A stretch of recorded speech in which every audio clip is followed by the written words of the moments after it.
Hey, everybody. Welcome to another episode from Your Own Pathway.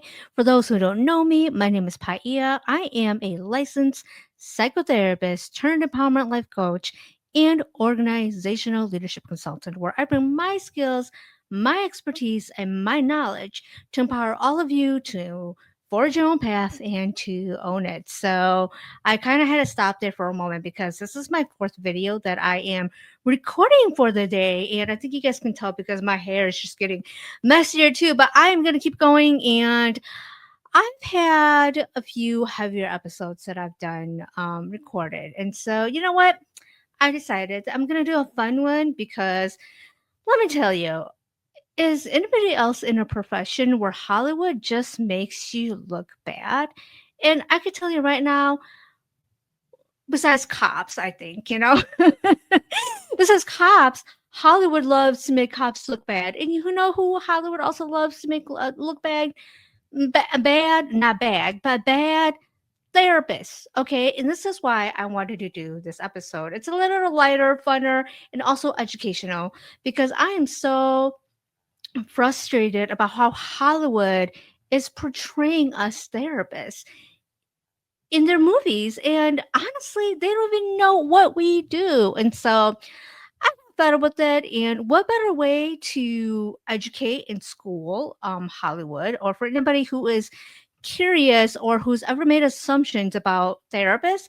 This is the video for you. I'm going to sit down and I am going to tell you, I'm going to educate all of you about the myths versus truths about therapists.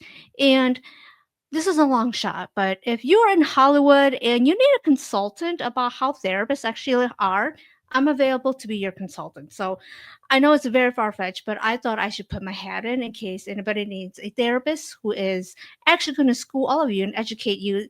Look at look at your script and say, no, nope, we're not doing that. So you know what? Let's get right into it because I'm just frustrated and whenever I watch a TV show or whenever I watch a movie with a therapist, I'm just like, really? You think that a female therapist is going to ruin their life? 12, 13 years of education, 10 years minimum to sleep with someone like that? No, no. And so let's get right into it. Hollywood. Hollywood loves to put therapy on the big screen, but let's be real. They butcher it every single damn time. Think about it.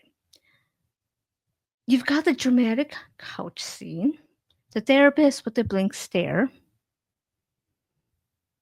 and the slow nod, and the how does that make you feel? The moment drags out in every movie and TV show. Or worse, the therapist who is secretly in love with their client and starts sleeping with them and breaks every freaking ethical rule in the book. That is the number one rule that as therapists we are taught is to not sleep with your clients. That is the number one rule that we are taught, okay? I mean, yeah, it's cute for drama and terrible for reality. And this is why I'm doing this episode today. Here's the truth. Therapy is one of the most misunderstood professions in Hollywood. First of all, what drives me nuts, and if you're a therapist watching this, definitely put down your comments in below too. What drives me nuts the most is they mix up psychiatrists, they mix up psychologists, and therapists or psychotherapists, which I am. And it looks like we're all one big profession, okay? They make it look like all we do is write a prescription, hypnotize you, or even worse, lock you up against your will. And they feed the public these dangerous myths that actually keep people from getting the help that they deserve. So today, again, I'm setting the record straight. So buckle up because we're about to bust the biggest myths Hollywood keeps pushing about therapy. And as a therapist, other therapists out there who are watching this, show you the truth that can actually change lives. This isn't about scripts. This is about your story, and it's time to own it, okay? So, first part, the first myth that I am busting is the couch myth. The couch myth, okay? Hollywood's favorite prop is the couch. Every movie therapist's office looks the same: dim lighting, oversized bookshelves, and a giant leather couch where the client lays down while the therapist hovers with a notebook, looking like, I don't know, Sigmund Freud, who just resurrected some old white guy with glasses who's about 75 years old. No, that's not us. Here's the truth: most therapists, a lot of us, not that I don't do therapy anymore, but when I was doing therapy, a lot of us don't even have a couch. Um, Therapy, since COVID, there's so many ways that we can do therapy now. People can do therapy. And therapy can happen in, yes, 2 chairs, in a couch. If you wanna lay on a couch, you can, but most of my clients never laid on a couch. You can be Zoom in your pajamas, and, your dog or your cat could be part of the therapy session. Um, and a lot of therapists are now doing walk therapy, and some are even doing outside activities like canoeing or other things as part of their therapy. Okay. The couch myth makes people think that therapy is passive, that you are lying down waiting for someone else to fix you. But here's the truth: therapy is active, and we are not there to fix you. It's often a dialogue, it's insight, and those little breakthroughs that help you stand up in your own life. The couch, you know what? Some therapists have couches. I'm not going to say that. But the couch belongs in history books. It is not a universal image of therapy. Second myth that I want to break is the silent statue myth.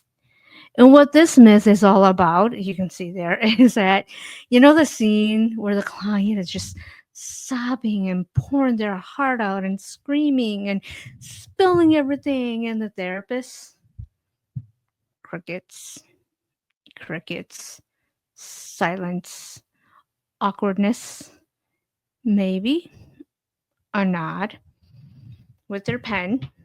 I have to have my pen here. Mm-hmm. Makes a scribble in their notebook. I have my notebook here actually too. And then, how does that make you feel? Let's be real here, okay?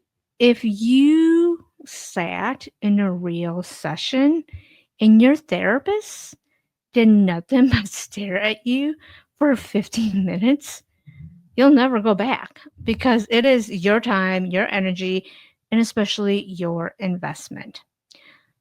The truth: real therapists, we're not stone statues. We're active partners. We help you reflect, we challenge, and a lot of times we laugh with you. We sometimes do sit in silence, but that silence is sat with purpose. Therapy is dynamic and human and very much alive. Hollywood makes us look boring and very robotic. In real life, though, the work is very engaging, messy, but also very, very transformative. So that's the second myth. It's the silent statue stare myth. The third is my favorite, the blurred lines myth.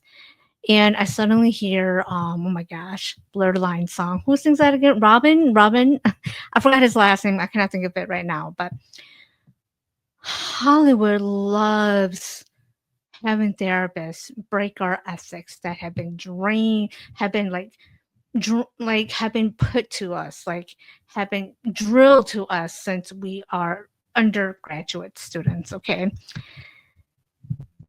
in movies, every therapist is called a shrink, and as a shrink, they all prescribe meds, they all analyze dreams, and they diagnose you all in one scene. Total blur with like 15 diagnoses that you're just like, what the hell? Here's the truth. I think the most important part for all of us, or for anyone who's watching this, is to actually help you define and identify who is who and what our roles are. And oftentimes, Hollywood does not even understand who is who and what role is which then mix all of us up together. So, the first thing, psychiatrists, okay? Psychiatrists are medical doctors, MD or DO. And what they do is that they can diagnose and prescribe medication. So they are actual doctors, they go to med school, they do all of that, okay? So those are psychiatrists. The next are psychologists, and they often hold either a PhD or a Psych D degree.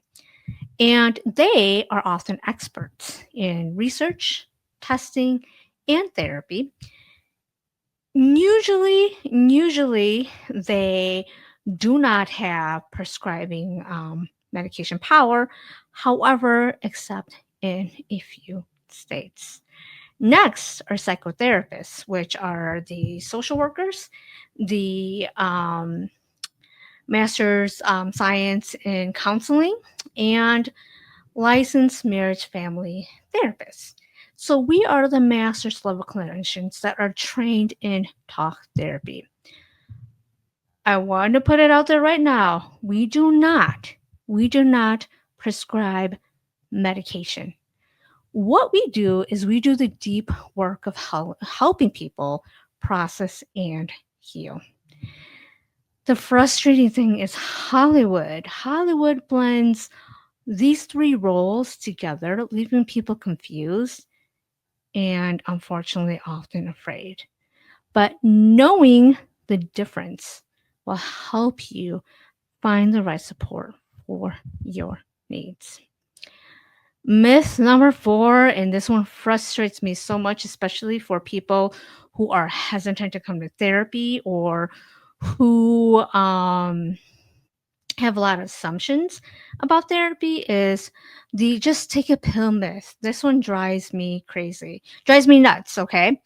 And drives me nuts because of the lack of understanding.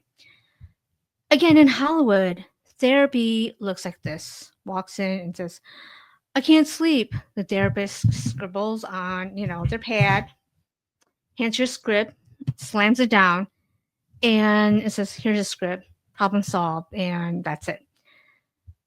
Here's the truth.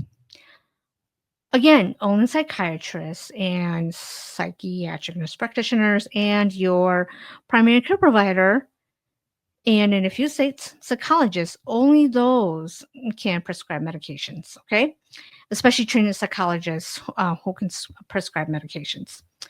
The rest of us, again, the psychotherapists, are the master's level clinicians. We do not prescribe medication. Our work is therapy, and we, again, help you build the skills, process trauma, and help you cope and change patterns. And yes, medication can be so life changing. It can stabilize the brain chemistry so people can do the deeper work in therapy. But meds are not magic. They're not magic, and they're not always the whole answer. Therapy is where the pieces all come together. And Hollywood makes it seem like meds are the end of the story. And in real life, they're often just the beginning. I will tell you right now that as a former therapist, meds is something that we take very seriously with our client. It's something that we have a conversation with. It's very collaborative. And we always say, or actually, not always say, but we encourage our clients to have that conversation with their psychiatrist or with the psychiatric nurse practitioner, or especially with their primary care provider. We always encourage them and we tell them to advocate for themselves. So that's myth number 4 is just take a pill myth, okay? Number 5, I've seen this, I think in is it the Ozark? Someone was Jason Bateman, where, oh my gosh, is it Laura Linney? Laura Linney's character got her brother, who I think was bipolar, chaptered, and each state is different, so I cannot say for was it Missouri that where it was. I think another Hollywood myth and that really scares people is that therapists, we have the power to commit anyone against their will at any moment. And that is so, so, so not true. In reality, we can't just lock people up. Therapy is built on collaboration, not control. And yes, if someone is in immediate danger to themselves or others, there are definitely legal steps to keep them safe and to keep others safe. But again, it's rare that we will ever do the commitment. Okay, there are lots of steps, lots and lots of steps before anybody can be committed, and it's never about punishment or about power. The vast majority of therapy is about choice. You choose to show up, you choose what to share, and you choose the pace. This forced commitment trope may take like juicy drama, of course, the Ozarks, but real therapy is about empowerment and not punishment. Myth number 6 is again the boundary myth. Hollywood would not be Hollywood without scandals, and Hollywood loves scandal. Therapists sleeping with clients, becoming best friends. Like there's so many shows right now that I can think of movies. The one with Jason Segel too. I was watching that on Apple TV, and there are so many. There's so many ethical boundaries that he was pushing, but it's a TV show to make it funny. So, or showing up invited, which I think he did, and his clients also showed up and uninvited. But here is the truth: boundaries are very sacred, and it's something we take so seriously. Our boundaries are not optional for us, and they are what makes therapy and our clients safe. Crossing that line, unfortunately, is not edgy, it's not fun, it's very unethical. Real therapy is supposed to be clean, a professional container where the focus is 100% on you. Okay? If you have a client, or I mean, if you're a client watching this and then you have a therapist who is not practicing that, perhaps it's time for you to choose a different therapist if they are self disclosing way too much and they are making the therapy sessions more about them than you. Okay? Because that safety is what allows your healing to happen. Boundaries aren't boring, they're powerful, they're needed, they're a necessity because they're the reason why therapy works. Part 7, the instant fix myth of what Hollywood loves to show. Again, movies love to show the one miracle session. The client cries, the therapist nods, and suddenly they're healed forever. If only it was that easy. Cute for Hollywood, but false for real life. Here is the truth: healing is not instant. Some sessions will feel like finally a breakthrough, others feel heavy. Sometimes you feel leaving lighter, other times you open a wound and you're going to feel so deep, so tired, and so exhausted. And that's very normal. Therapy isn't about quick fixes, contrary to a lot of people's belief. It's about consistent effort, and it's not instant. It's transformational. And that's more powerful than any movie montage. Again, people get frustrated. Well, the 3 sessions, I should have it all. No, especially if you have deep trauma, deep grief, deep loss, like depression, anxiety. It's going to take more than 3 sessions to break through that. And so here is the final part: is Hollywood has made therapy look scandalous, boring, and even scary. But real therapy is revolutionary. It's not about fixing crazy people.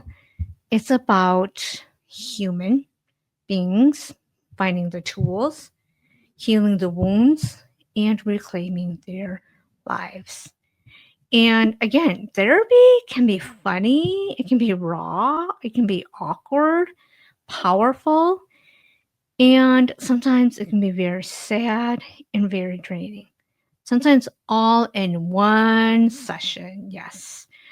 You'll be surprised at what people can do in 60 minutes or 45 to 60 minutes, how long, whatever it is that you have with your therapist. And that kind of transformation, no script in Hollywood can capture it. So remember, Hollywood writes drama. You get to write your story. So that is all I have for today. I hope this episode was educational, kind of fun, and really helped you look in a different light if you did not understand what therapy is or had assumptions about what therapy, therapists, what we do. I hope this video was the beginning for you to understand, comprehend, and learn more about the therapy field and especially therapists and how each of us in our field, a psychiatrist, psychologist, a nurse practitioner, and a psychotherapist, how we differ from one another. So I hope this helped. So if this episode gave you something real, hit that like button, subscribe, and share. Share this video because your healing deserves truth, not Hollywood fiction. Of course, own it. And again, I'm going to put it out there. If you are in Hollywood, a screenwriter, and you need a consultant to fact check you to make sure that you are writing correctly about therapists and what we do, I'm available. All right. My website is in the description box. So that is all I have for today. Take care, everybody. Stay safe, and yeah, take care of you. All right.